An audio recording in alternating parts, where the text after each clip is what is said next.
Unfortunately, Dr. Kimberly, I broke my ankle in two places and have been out of work for a month now, and still have about 3 to 4 more weeks before I can put pressure on my leg.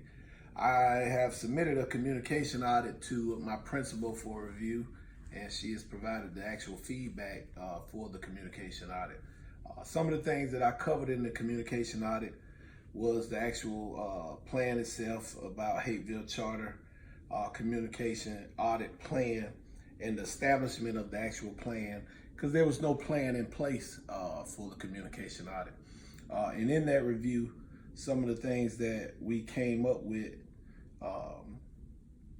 was to, as recommendation, I explained to them, one areas that should be addressed is the aligning of every place together and developing an official document itself of a communication audit for Hapeville Charter. Secondly, in my view of shaping the plan and not depending on the direct plan would be an advantage for the school and the county as well to have this actual plan in place for Hapeville Charter. The third recommendation would be on improving both the internal and external communication plan for the school.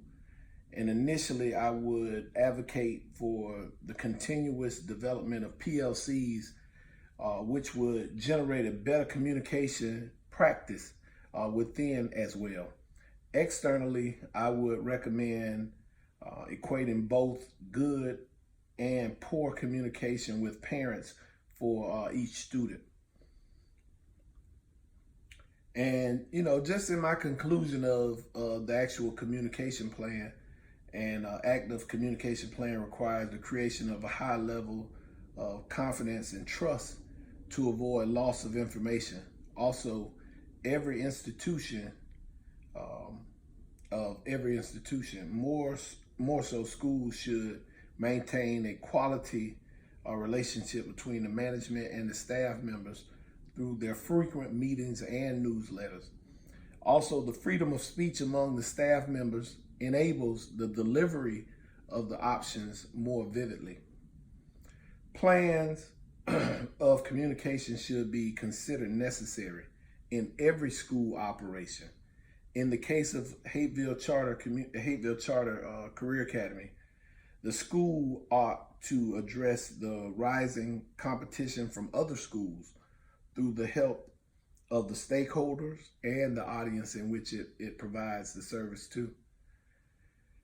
Conclusively, it should be the goal of every managing executive to oversee effective communication in their respective institutions. And that's led by the actual principal, Candace Bethea. And I think this is a great start to setting the school in the right path to deliver things that they need and effectively in communication. But I think we're headed in the right path with this whole ideology of the communication plan. Unfortunately, like I said, I was unable to present it in a manner that I would like to present it with the audience, but the communication plan is complete, as well as the actual presentation of this communication plan has been delivered to the principal with her feedback. And like I said, unfortunately, this has been a year where things have happened, and just this is another setback, but for a comeback. So thank you, and I hope your understanding of why my communication plan audit presentation is a little unorthodox or not to what it should be. And thank you.